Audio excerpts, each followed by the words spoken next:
1, 2, 3, 4.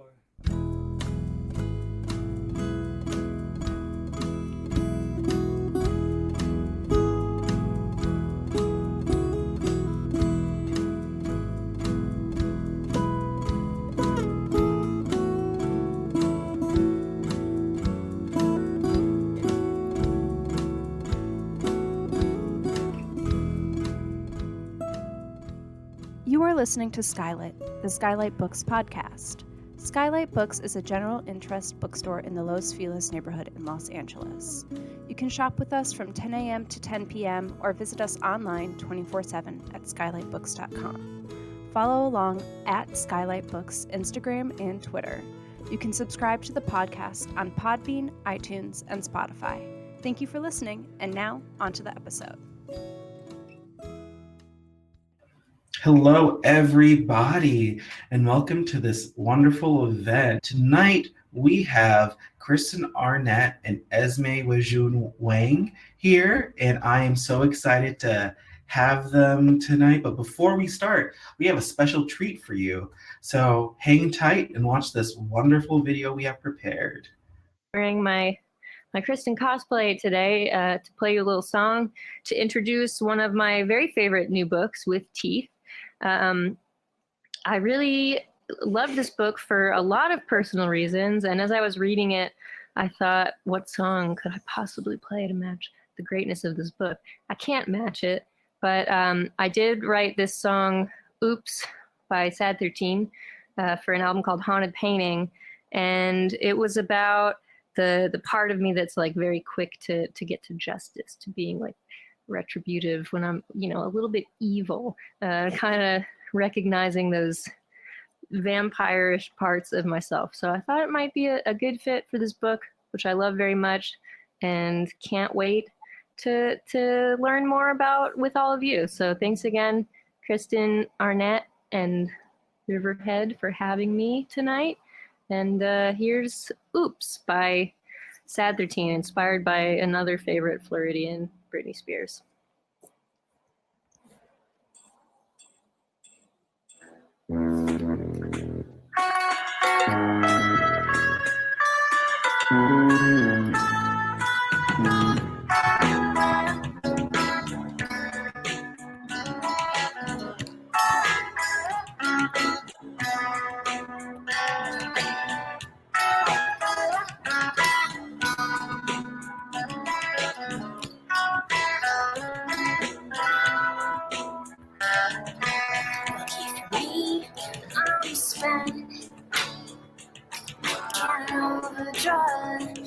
To the head. You may have a case, you should know it. Just let me be one. Get one dress and fight no more forever. Blood that suits me better when it's bandaged up. Had a dream when you float out of sight. Dragging the haze that cooks the morning to normalize the night. Gotta scream when you come back to me. Hiding in plain sight in your spotlight, fixture of your fantasy.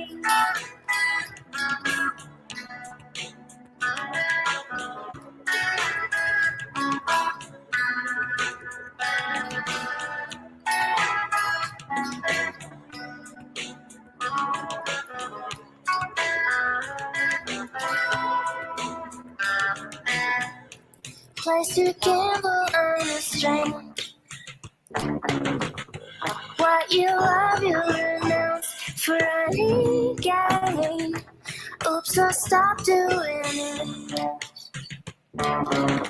It used to cost me so much to agree. What a dream when you float out of sight.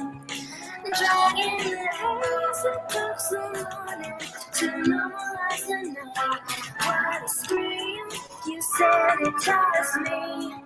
I'm crouching in corners with the vampires. That's where I aspire to be. The profiteers and stakeout, crying off their makeup, LBS boy. Portrait of a songster, young hussy glassed with cuddle core, 10,000%. Out for bed.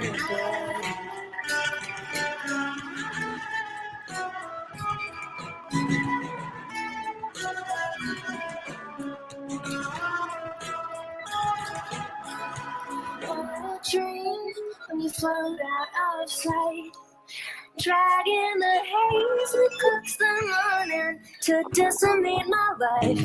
What a scream, you come and follow me. I'm waiting in plain sight in your spotlight. What do you expect of me?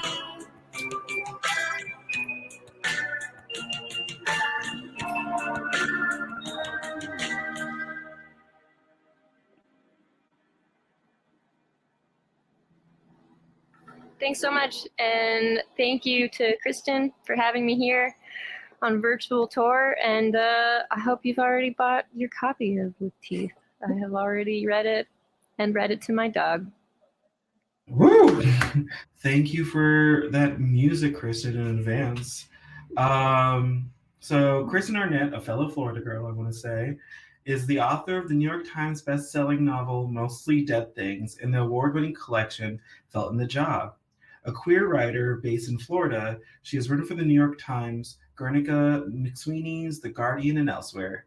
She has been a finalist for the Lambda Literary Award and a winner of the 9th Letter Literary Award in Fiction and the Coyle Book Award. Esme Weijun Wang is the New York Times bestselling author of the collected Schizophrenia's essays in the novel The Border of Paradise. She received the Whitting Award in 2018 and was named one of Granta's Best Young American Novelists of 2017. She has also received fellowships to Yaddo in the MacDowell Colony. She holds the MFA from the University of Michigan and lives in San Francisco. Welcome, Kristen and Esme. I'm so excited to hear from you guys. Give me 1 second to figure out how to get you back on. And hey. Okay. So I'm going to let you guys take it away, and I'm so excited to hear this conversation. Yay.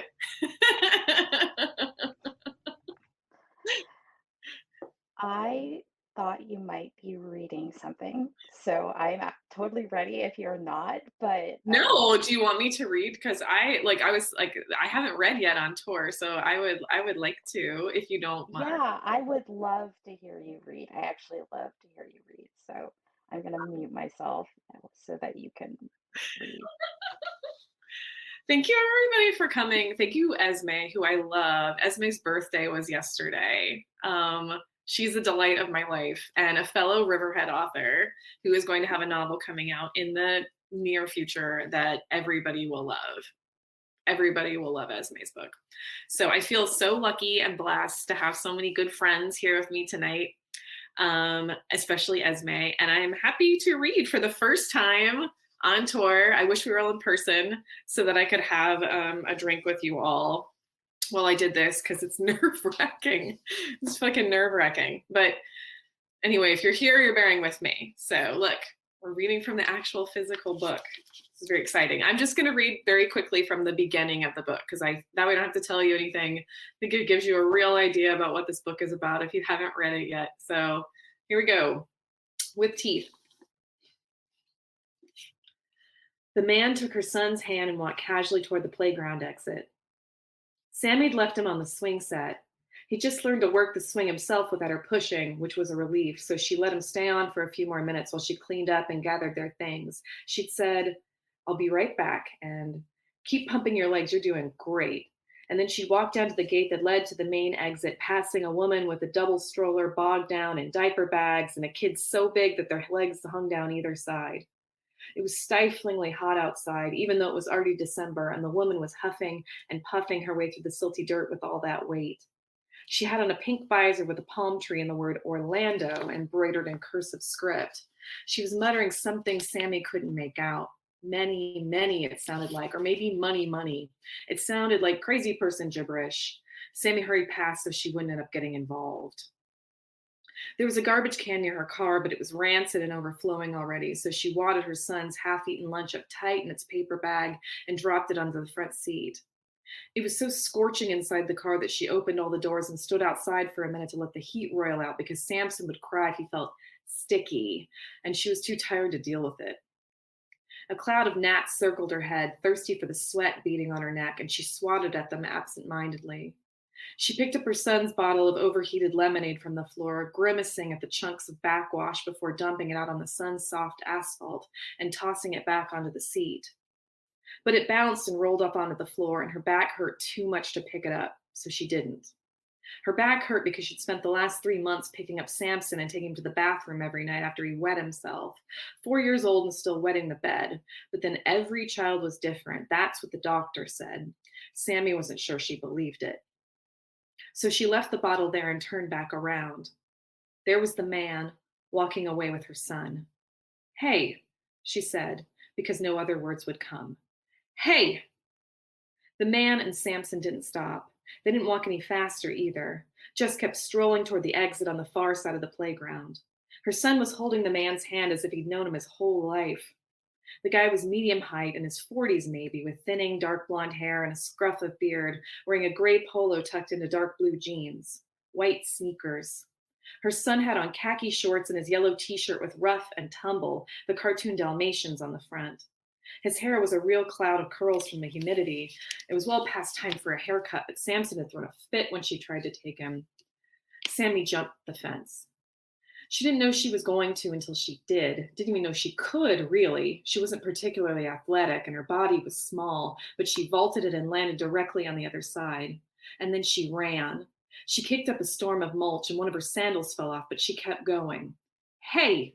She kept yelling, louder and louder, but neither the man nor her son looked back. Her son never listened when she called him, never responded to his name or to her commands. The man had let her son through the gate, and now they were walking through the parking lot, headed toward a big red truck. She stopped yelling and ran faster.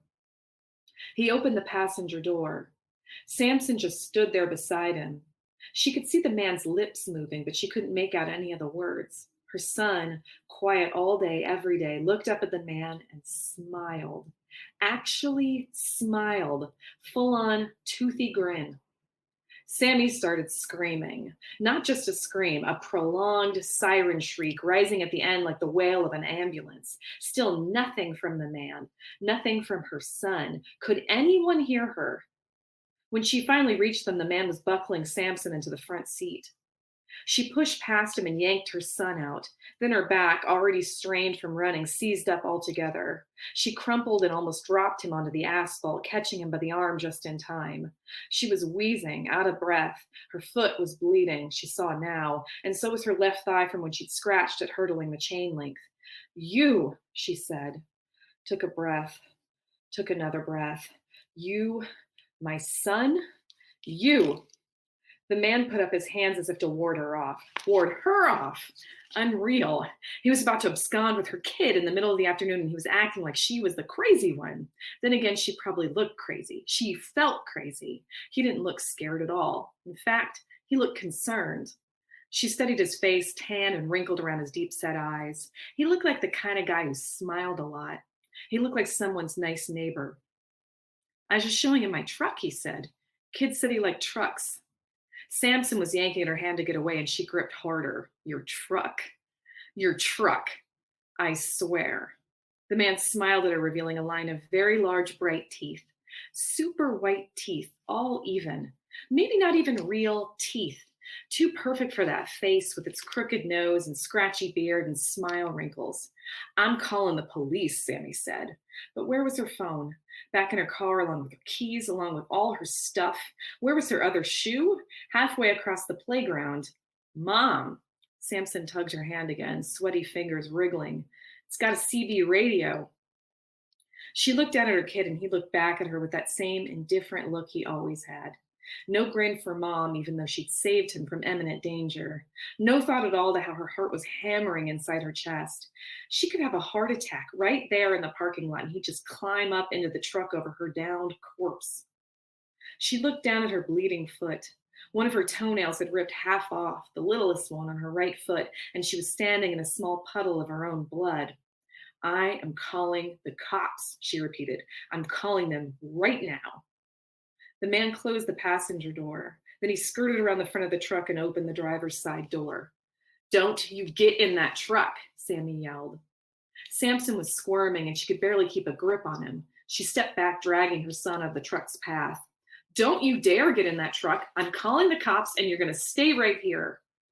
The man didn't listen, didn't even look at her, just climbed in and started the engine. He was going to leave. He was going to drive away from this, and there was nothing she could do to stop him. Help, she yelled. Samson wriggled and nearly escaped, so she caught his t-shirt by the neck and gripped him there, too hard, she knew, because he made a squeak and then stopped moving. Someone help me! Child abduction! There wasn't anybody else in the parking lot. She looked around frantically and saw that the woman who'd been pushing the stroller with the kid too big for it was setting out a picnic lunch. Only 50 feet away, maybe less, and still the woman didn't acknowledge her screams for help. She pulled Samson a few feet farther back, worried the man might plow the truck straight into them, but he just eased it around Sammie and her son and pulled out of the lot. It was a Dodge, a bright, glossy red Dodge. She strained to see the license plate and started repeating the numbers aloud. GN5 8V6, GN5 8V6, GN5 8V6. Samson was on his feet but hanging limp, dragging like he weighed 1,000 pounds, the way he always did when he was being forced to do something he didn't want to do. She kept repeating the plate number as she struggled back to the playground, steering him in front of her with one hand clamped around his neck and a fistful of his t-shirt. There was something in the sole of her foot, glass, maybe, and her toe was throbbing, and her back hurt so bad she couldn't breathe. It felt like the truck had run her over. Throughout all this, the mother with the stroller had been sitting calmly nearby at a picnic table under the park's solitary oak tree. When they reached the fence, she called out to the woman to call 911. Then she sat down right where she stood and wept. Ants, Samson said, rubbing at his neck. It had a wild red mark where Sammie had grabbed him and his collar was all yanked out. His face was dirty. He could use a wet wipe. The woman came over and handed her a cell phone. I didn't know what to tell them, she whispered, as if the situation were some kind of embarrassing secret. Her own kid was still sitting in the stroller, her Velcro shoes kicking so hard the bags on top nearly fell off. Sammie wondered if the kid had some kind of problem that required them to be in a stroller well past the usual age. But what did it matter? She needed to focus. Sammie took the phone and spat out the license plate number to the dispatcher before she forgot it. Then she backed up and tried to explain what had happened, calling it an attempted abduction. She described what the man looked like, what he'd been wearing. She told him about his 2 perfect teeth, how his truck had a CB radio. She ran through everything she remembered, which wasn't much. She could barely remember her own name. It all happened so fast, sped by in a blur. Then, in a fit of embarrassment, she hung up, only to realize she hadn't taken down any information. She didn't know the dispatcher's name. All she knew that it was a woman. She thought it was a woman anyway, with that high-pitched voice. And Sammie hung up before giving them a number to contact her. How would they reach her? Was the callback number logged automatically? It was the stranger's cell phone, not Sammie's. Would she need to call back and start all over with someone new? Already the license plate number had flown from her brain. She looked down at her son leaning against the fence. Ants, he said again, and he kept saying it. Ants, ants, ants. And then she felt them crawling up her legs. Sammie leaped to her feet and dusted them off, then moved the both of them around the corner to sit in a spot without any bugs. There were hundreds of dandelions peppering the grass, wild, fluffy things that stirred in the breeze, but her child picked up an abandoned straw from a fast food cup and started playing with it. She was going into shock. She could feel it. Her entire body was shutting down. She knew she should call her wife, tell her what happened, but all she had was this borrowed phone, and she couldn't remember the number. Why don't I know my wife's phone number by heart, she wondered. What if there was an emergency? Samson dug the straw into the ground and scooped some up, then blew it into the other end.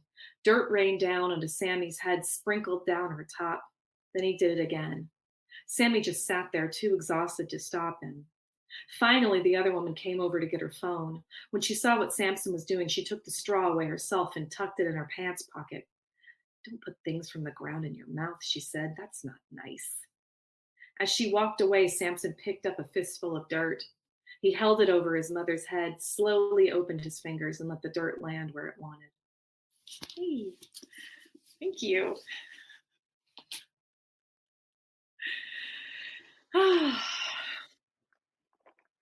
That was so great. Thank you so much. I'm so glad I got to hear you read because I always love hearing you read.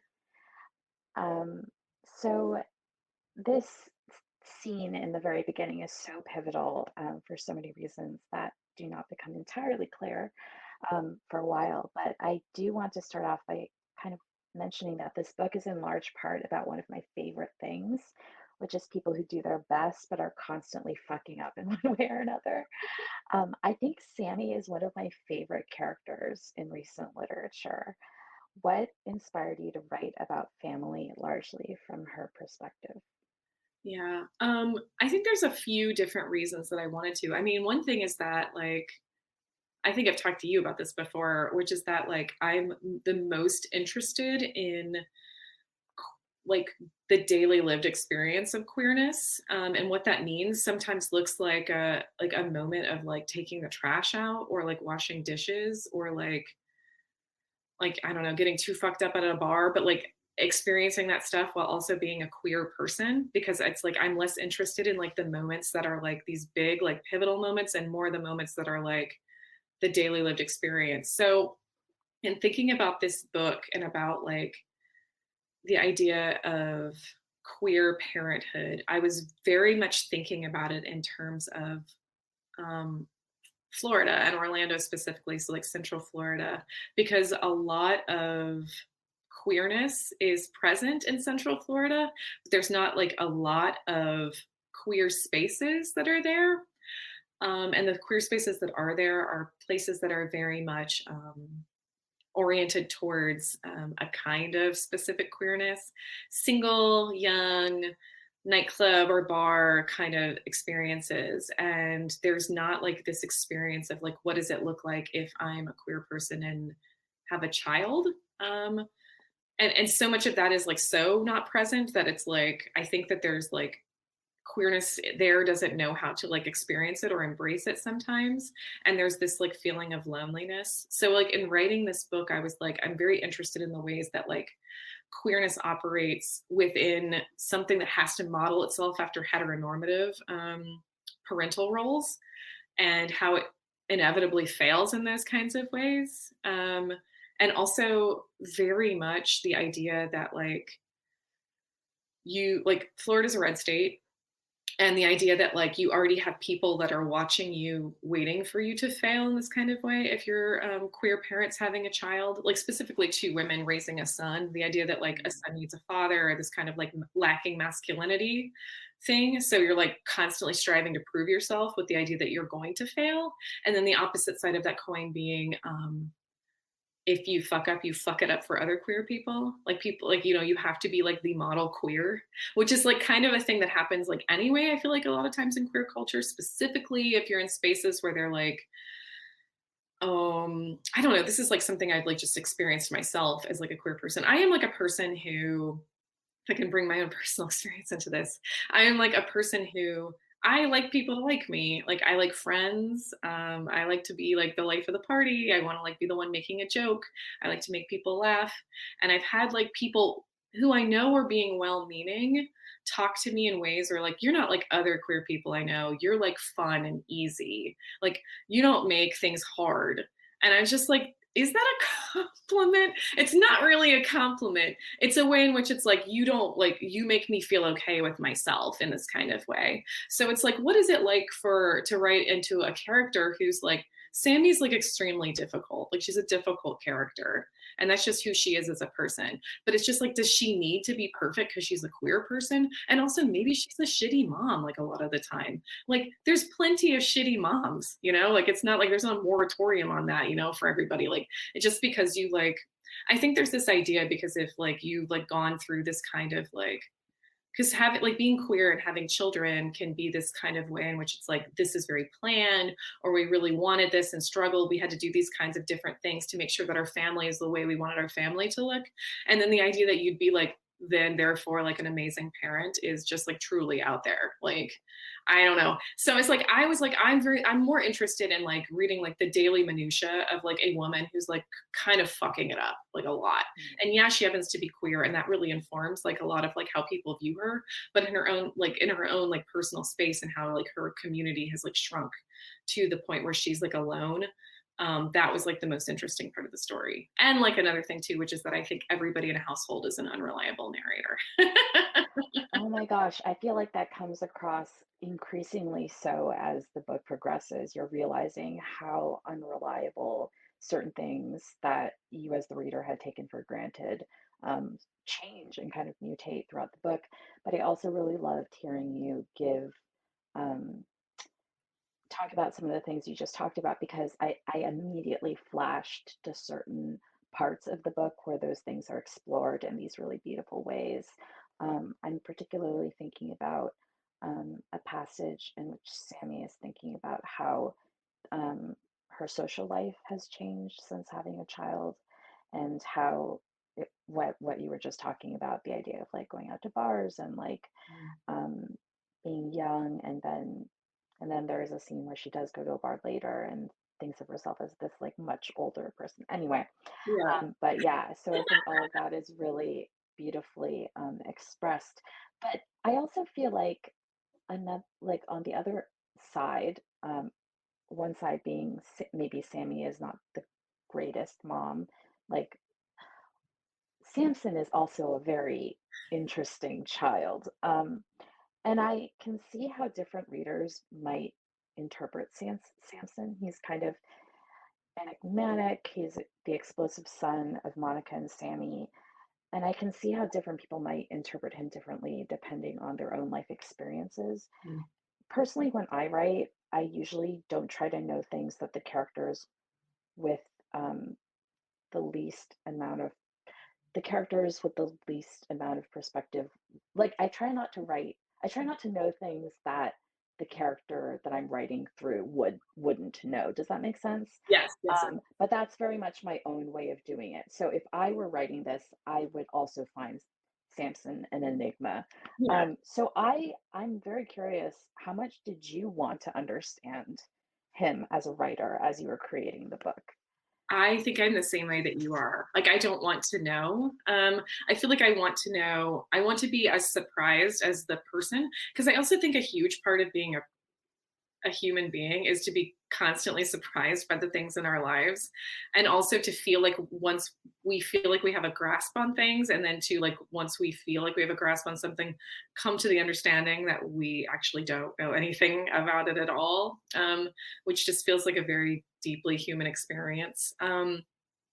In writing these characters, I very much wanted it to be like, Sammie to me feels like, so like subconsciously I feel like she would know some things, right? Like she has like an awareness of some kind of surface level things, but she's also a person who like doesn't want to maybe deal with those things.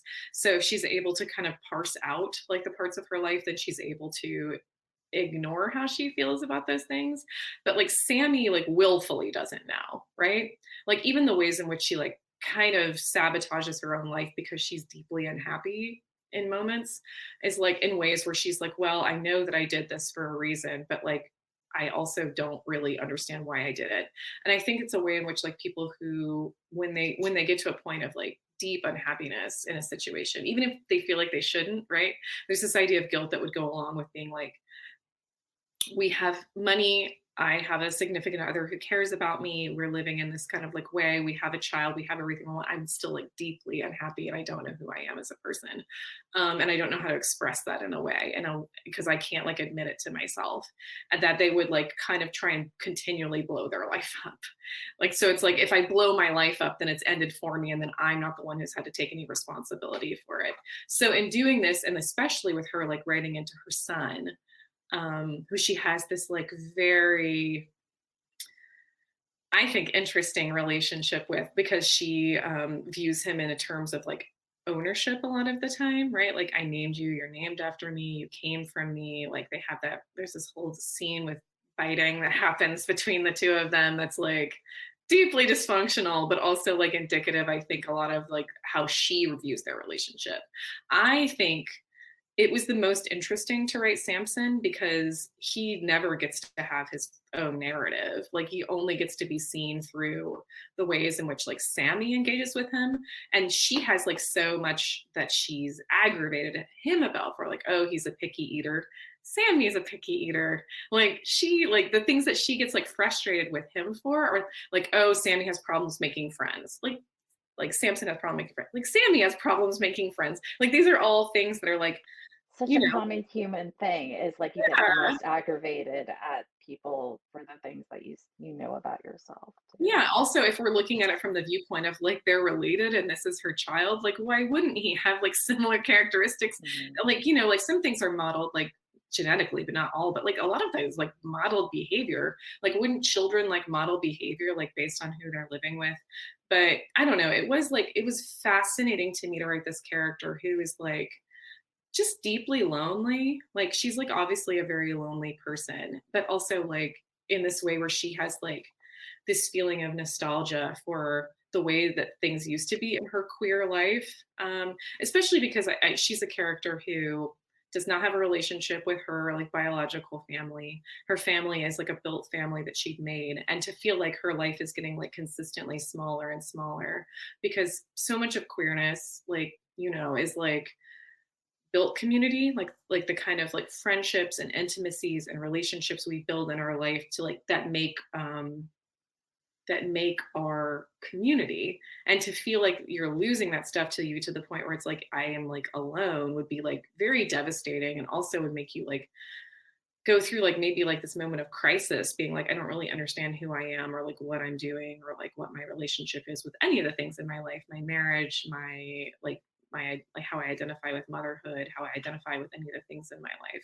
So it was like writing her, I never wanted to like, I wanted to experience things how she experiences them, which is always also, I think, a fun way to write.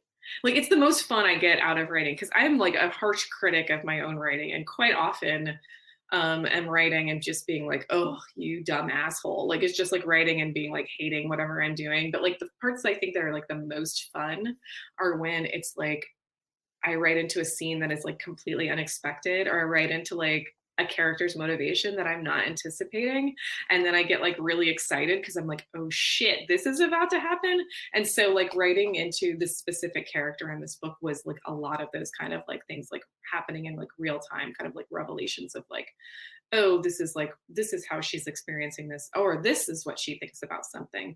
So no, I definitely am doing like the same thing that you're doing. Like I don't really want to know any of the kind of impulses for things. And I think when I do feel like I know, then I actually don't.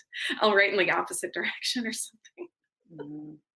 Yeah, and you see these like little hints of what Samson might be thinking, especially as he gets older.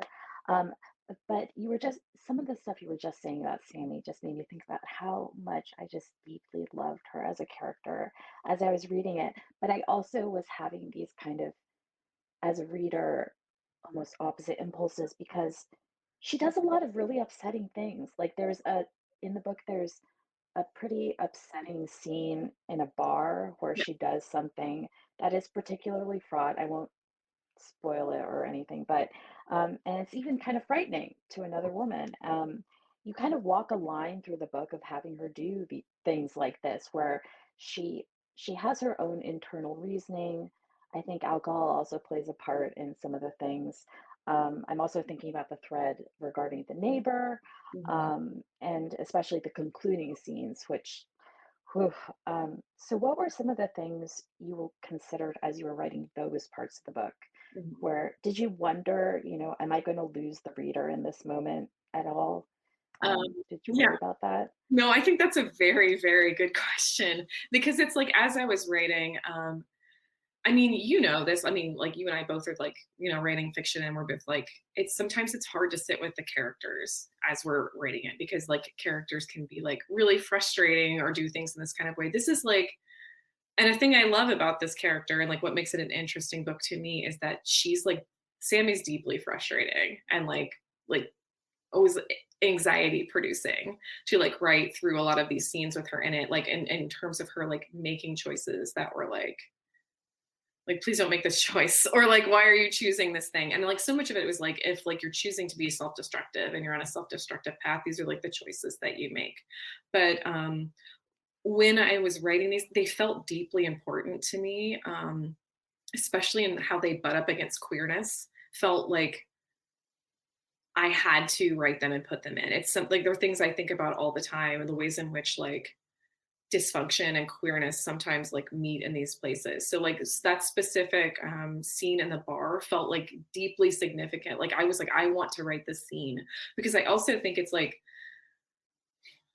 there's like plenty of ways in which like queerness and in like in our communities that we say that like it's safe space because it's queer space, and that is not the case.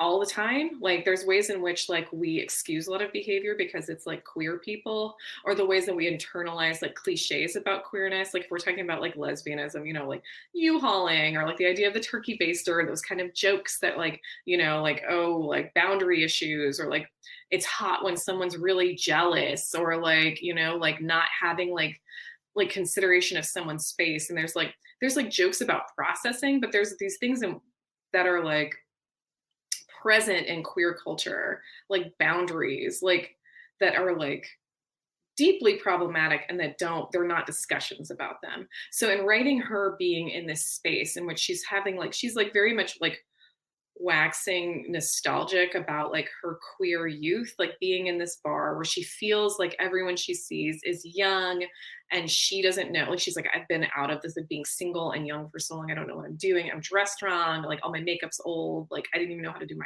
hair, I'm like wandering around, like I'm trying to hit on like women that are like 20 years younger than me, like I don't know what I'm doing.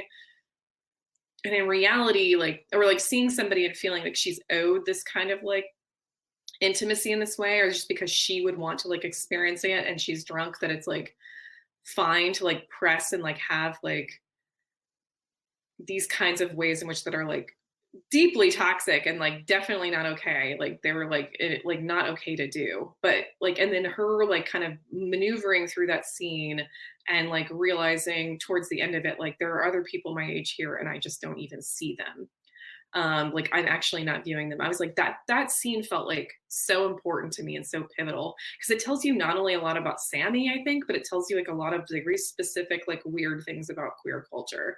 And I was like, this feels like I have to write this in to this book. The ways that people like press up against boundaries and like push through them, and it's kind of almost allowed because it's like, well, they don't know what they're doing, like they're a baby dyke, or they don't know what they're doing, they're like just coming out of a relationship and they don't know what queer spaces are like now, or like, you know, like this kind of like weird way in which we like allow behavior to like push boundaries in a way that we like should not at all. So it felt like important. And the stuff with like Sammie like being a voyeur of her neighbor's house is also very deeply problematic. Like that is not cool to do. Like don't like, especially when you learn about the neighbor's history. yeah. And yeah, I was like, this is like not okay to do. But she like, so much of like how she sees herself and her relationships with other people is through such a very specific, like hyper personalized, like sometimes like very selfish lens.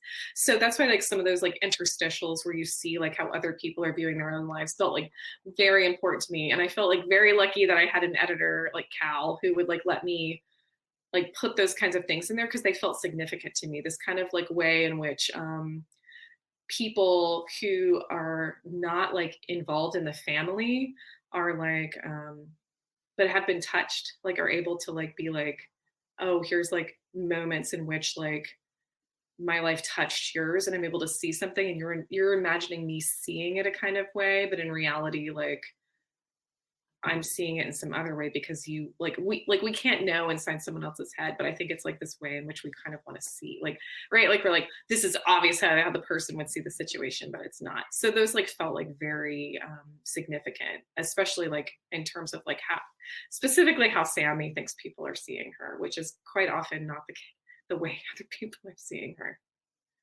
I was going to ask a separate question about those little interstitial scenes, but I think you addressed it pretty thoroughly there.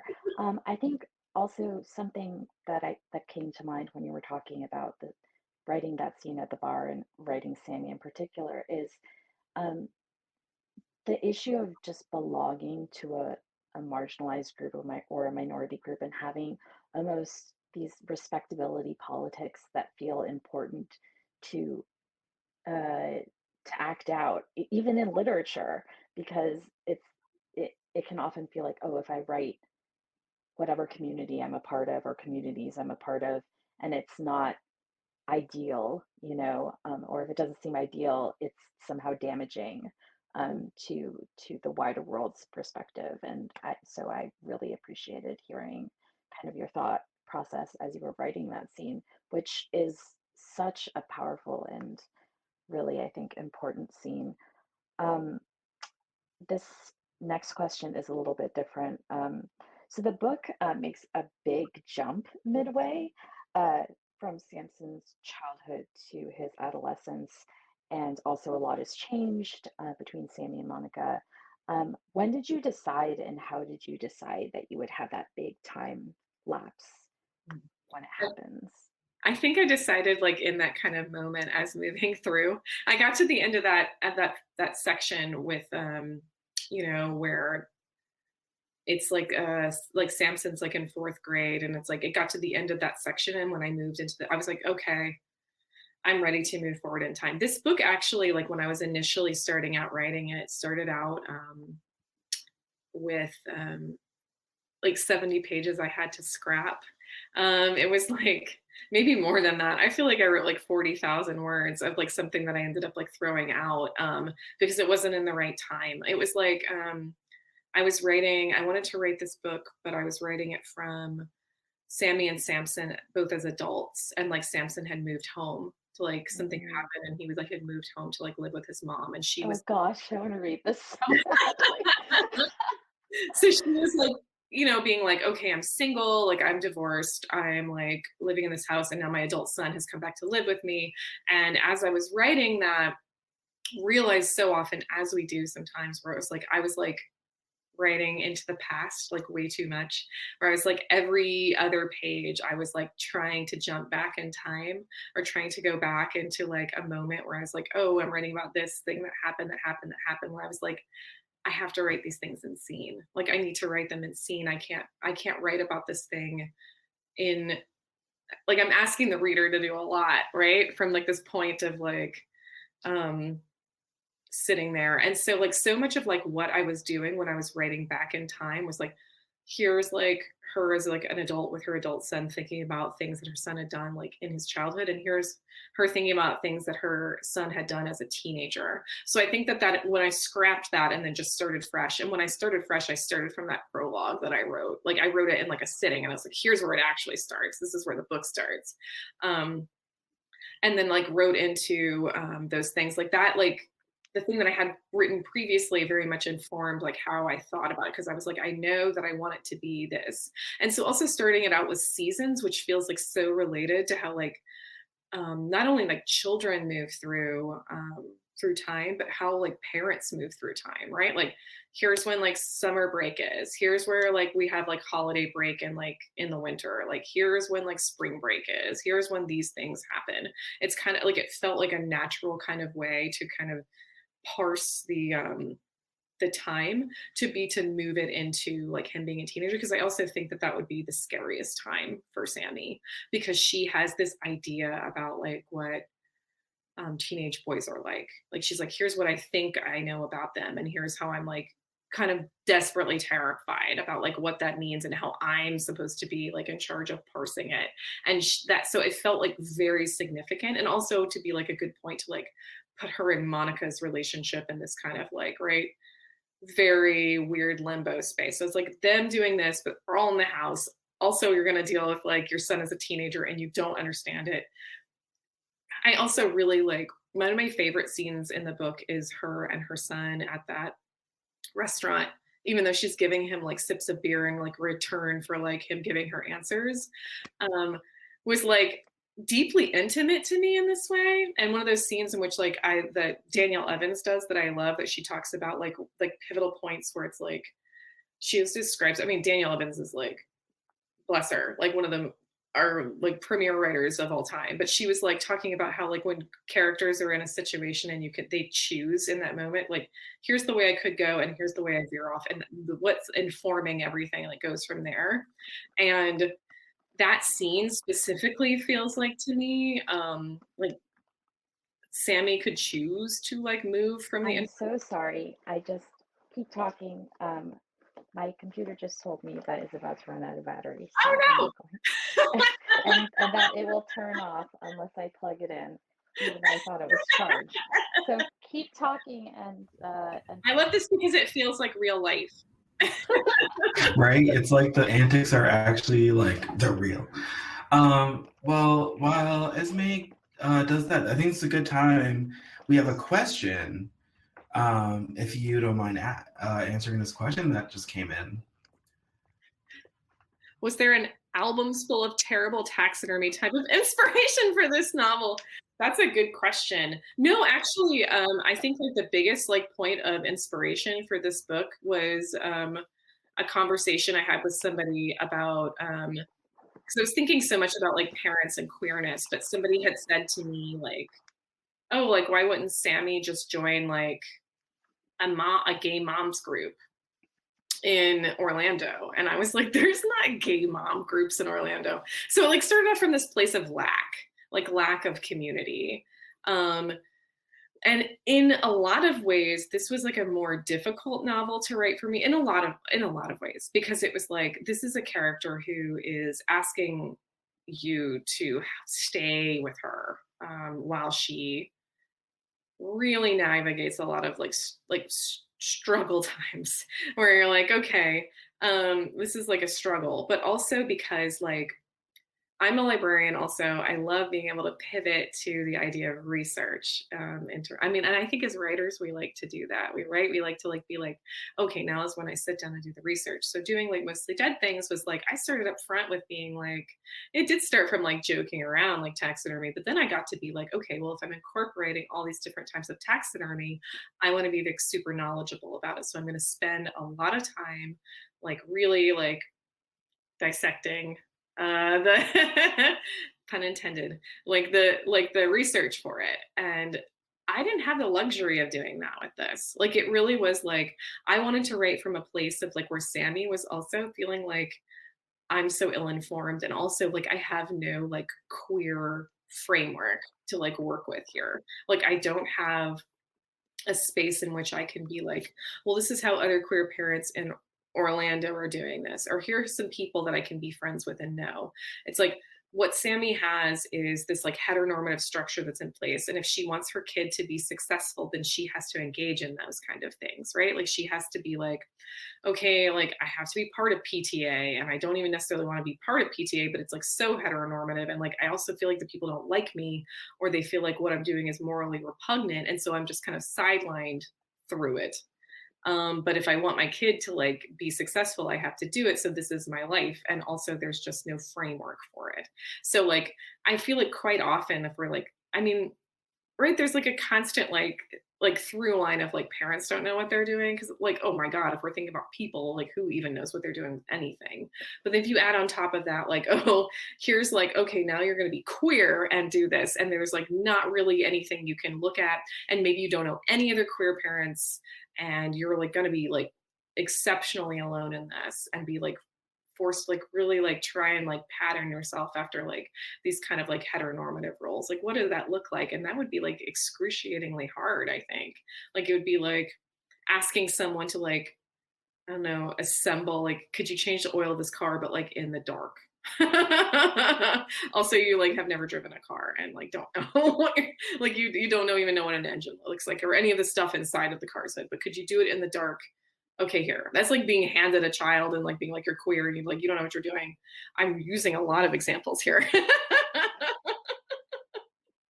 I think it's just like, I don't know, it was like one of those things that was like really the impulse for that. So there was like not this kind of like ways in which I could be like, okay, let me sit down and do research, because there's not like the kind of like ready reference for that. Like the librarian in me was like scrambling and wanting to have some kind of way in which I could tell a story through a way in which I'm like, here's the framework through like reference or like research, and that this was a book that like denied me that. Like it was like, you can't have that. You need to like just sit in the kind of discomfort of it, which is like, and I think that's the ways in which it succeeds, honestly.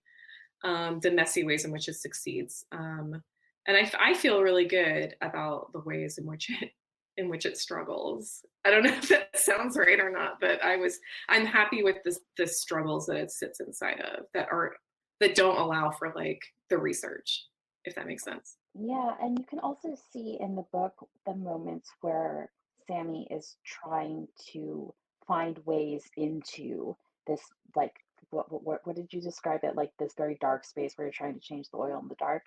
Mhm. Like making friends with like the woman at swim meets who is drinking vodka, and so she tries to like during the swim meets and trying to form this friendship and to say like, okay, maybe this is my way in. Or I noticed a number of times Sammie is very sensitive to issues of consent, and so when she feels like Samson is not acting in a way that seems appropriate vis-a-vis consent for like a like cisgender boy son, Mhm. she kind of freaks out a little bit, and so there are these moments where she rubs up against the kind of more heteronormative parenting. Yeah. I mean, I think it's an interesting way too, because she's like, here's what I know about like consent and teenage boys, and here's how I'm going to talk to you about it. And a lot of times she's like unsuccessful in having those conversations with him. And she knows that she's going into it going to be unsuccessful. Those are like the most like some of the most interesting parts to me, because it's like so much of like the idea of like parenting in a place like Florida where you have to like there's no public transportation, so it's like having to drive around places. And if you can't drive a car, and if like you're like a certain like you have a certain amount of money, then your parent is driving you somewhere. And so like she's like a mom driving him someplace, and so she understands like her point in time where she can talk with him, where he can't escape her, is like in the car. So like a lot of things are like happening inside of the car, where it's like, okay, now I'm gonna have a conversation with you about this. And he can groan and like and like not listen to her all he likes, but he has to stay there with her. And like and she, as she's doing it, she like knows it's not like necessarily something that's like, I'm doing this the wrong way, or like I'm not approaching it the right way, but like literally this is all I can do. And also like the kind of idea that like habits inside of a household like stick and they go into a routine. So the ways she knows to talk to him, she knows that are like not the correct ways to talk to him because they haven't worked in the past, but they're the only ways she knows. So she just continues the pattern of like talking to him in this specific way, even though she knows it doesn't work because it feels better to her than not doing it. Which I think is like deeply problematic on a different level. Are there more questions? I have more questions, but I want to let people have time. And also, Yeah, let's do it. I'm gonna do sure. my shot out of my tooth right now. Oh my gosh. I want a shot out of a tooth right now. Kayla got this shot glass for me. It's a beautiful tooth. I put like Maker's Mark inside of it, which makes the tooth look as though it is infected, which is disgusting. But it's like a very, oh my gosh.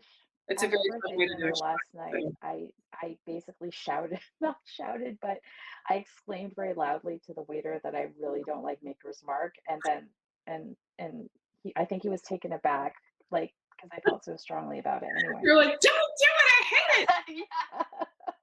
anyway, yes, the tooth is incredible. Also, is it true that we only have like 4 minutes left? What is the a skylight person? Oh wait, we have another question. Oh, okay. Wait. Are we good to keep doing the questions? You're good to go. I was going to come and say you guys have another like 10 minutes left. So great. Okay, great. Okay, great. Here, I will ask you the question. Can you talk a little about how teeth work as a recurring theme or motif? Did that emerge or was it intentional? Wrote this before the tooth shot glass appeared, but OMG. It's a motif. That is very funny and a very good question. I mean, it is a thing that I didn't think about, but like naturally occurred as I moved through the book. I think lots of things as a writer, I'll be like very upfront with you. Like quite often I'm like very surprised by the thing that happens in my work. Like I am like, oh, this is what I'm writing about, or like this is what's happening.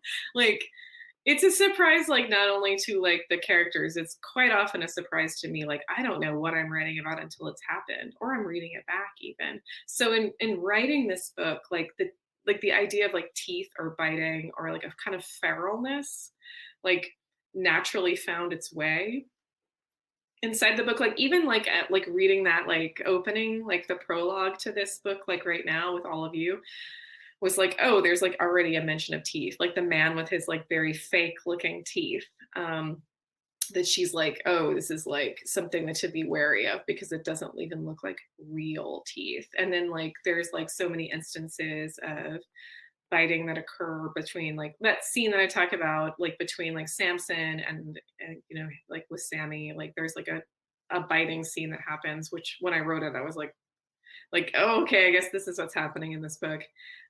There's a lot of things happening with that. But then there's also just ways in which like, you know, she's a queer woman who I would say like definitely like identifies as like a bottom. And so like she's like a person who's like quite often like thinking so much about like the ways in which she like misses sex or like misses the nostalgia of sex is like very much involved about like how someone would handle her.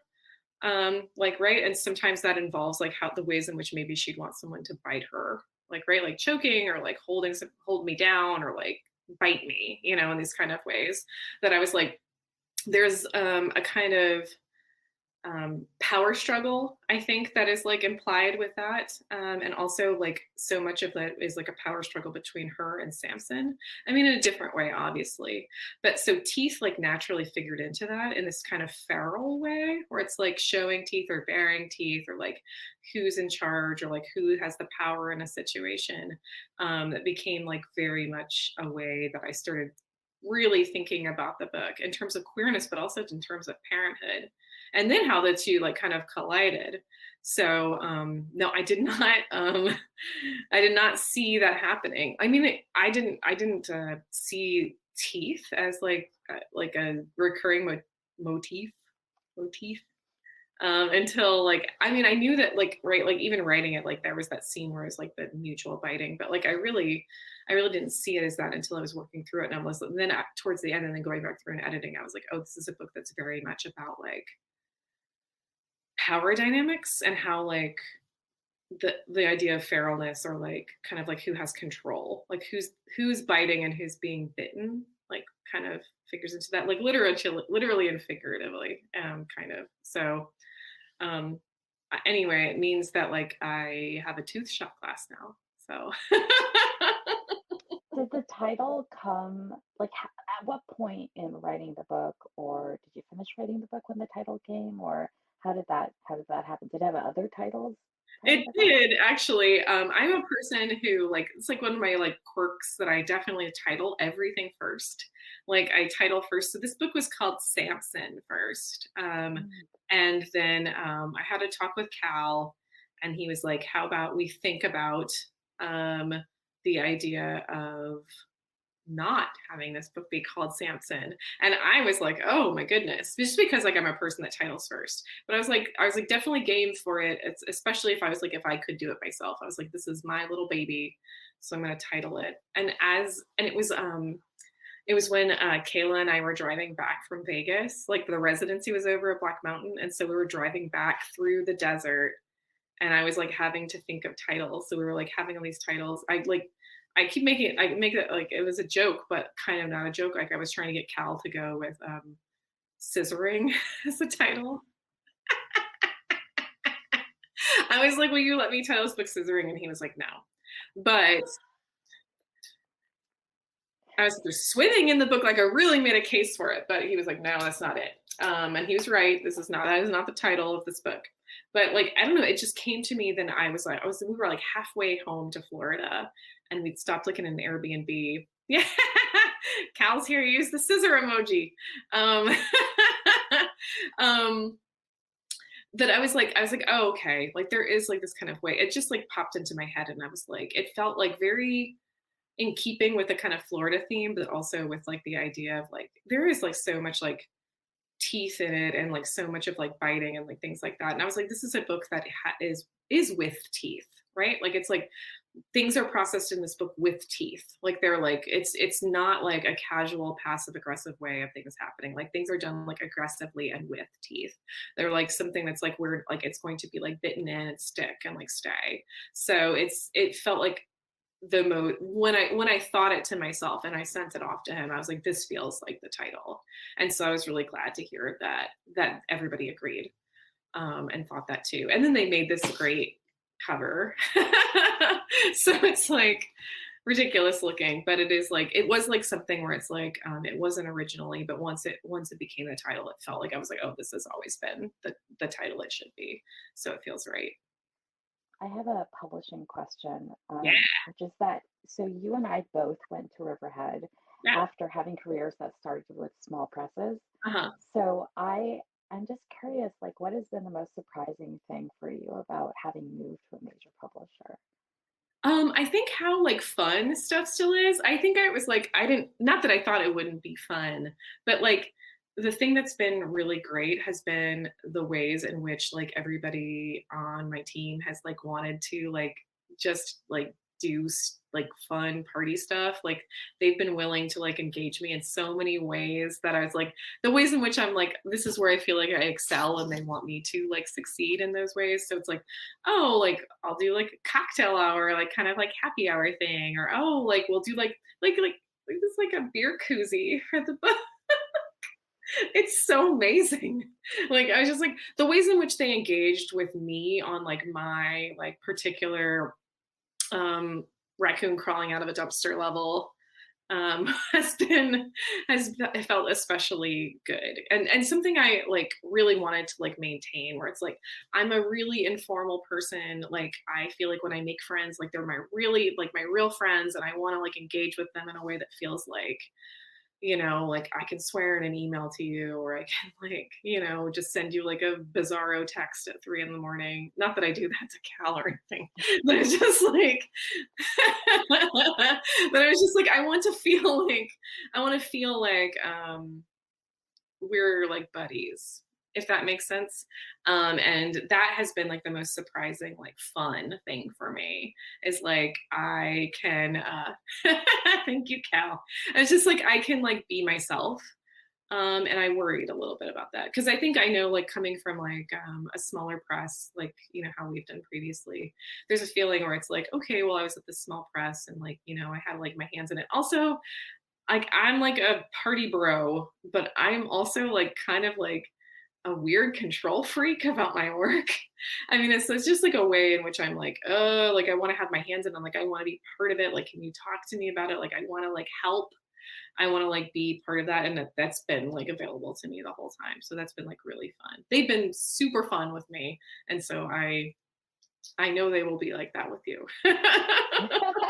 I wasn't, it wasn't so much like a, like, let's gas up Riverhead, although I guess that's what that turned into. Let's just do it. I was Pretty publisher. curious because I think you and I, very small presses in the beginning. Anyway.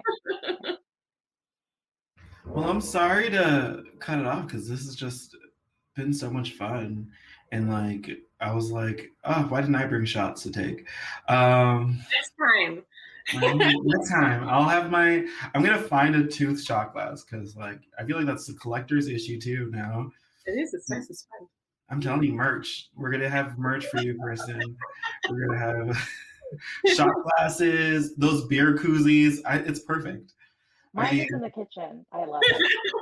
Exactly. Well, do you guys have anything last things you would like to say before we go?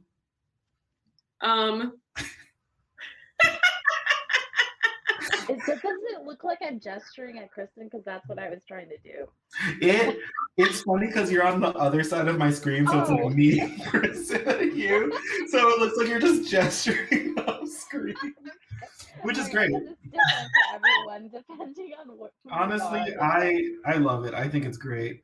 Kristen and Esme, this has been so fantastic. I mean, Esme, I thought you were trying to like hold up like you were like we're gonna CGI in the book there. So I was just trying to like give her the floor to say like a final thing. No, I'm just like, thank you everybody for coming. I feel like I've been so blessed and lucky with how people have connected with this book. And I have such great friends, writer friends who have been willing to like sit with me and talk. I feel so lucky to have you here, Esme. Thank you for doing this with me. And I don't know. I feel like this has been like the nicest way that tour could be, with aside from me being able to like be all up in everybody's space and like buying everyone a drink and hugging their neck. So it's just been really nice. I appreciate everyone's time and everybody showing up and spending time with me. No, thank you to you, Kristen, for your book. I mean, listen, you are one of my friend Kelly couldn't be here tonight because she has to work, but she was so mad. She picked up your book yesterday too, and she was like, she's like, tell Kristen I say hi personally. So for my friend Kelly, she says hi to you personally. Hi, Kelly. And I mean, thank you for doing this event with us. To everyone listening, you can buy the book today, right now. Run to your local bookstore and get this copy of the book. And it's right now, it's at Skylight Books. If you walk in, it's right in front of you, right there on display. So you have no excuse. I want those books gone by morning. No. I feel like I'm like Corella with your books. I'm like, out of here. They're my donations. Also, if I point down, am I pointing at the button that says order with teeth? If you point, for me, it's point like diagonal. If you like point this. Okay, forget it. I'm not pointing to anything ever again on the internet. I want to like have like a web series where I can see if you can point at the right thing. I feel like this would be great. No, this has been fantastic. This has been so much fun. I feel like I'm just even this last like 3 minutes, I'm like, I could do this for like another hour. Let's go. But we sadly have to go. So go get your copy of With Teeth. And Kristen, where can people find you on either, and Esme, you too, on either social media or next events coming up? I'm going to be at Loyalty Books on Friday online with Laura Vandenberg. Mm-hmm. And then in person, my in-person event with Jamie Attenberg in New Orleans on 17th. And also you can definitely find me on Twitter. They just verified me this week, which is their they should. Oh no, the power. No, my ravioli jokes are verified, which is a mistake on Twitter's part. And you know what? Congratulate. That's Twitter's benefit. You know what? Kristen, did you hack into Twitter's mainframe and do this? I'm just asking. I'll never tell. And that's right. No, Esme, where can we find you or at any events? So I am found on Twitter at Esme Wang, and I am on Instagram at Esme W Wang. Yeah, and I also teach writing workshops. So if you want to know about those, you can go to my website at esmewang.com and subscribe to the newsletter. I better see all of you in Esme's class. Front row. Her classes are like they are like beautiful looking. She has curated like beautiful classes. So it's like definitely worth it to check that out. Listen, Esme, if you see me in the front row of this class, I want special treatment. I want an automatic A is what I'm saying. I want an automatic A. Well, this has been great. You both have a great rest of your night, and to all the listeners and watchers, is it watchers? I don't know. To all the viewers, thank you for coming by and watching this beautiful conversation and 5-minute comedy show that we put on for you. Have a good night. Thank you for listening to the Skylight Books podcast series. Please don't forget to visit our website at skylightbooks.com and make sure to follow us on Twitter and Instagram. Also, don't forget to subscribe to this podcast for more author talks and bookseller conversations. You can find us on Podbean, iTunes, and Spotify. Stay safe and healthy, and we hope to see you back in our store soon.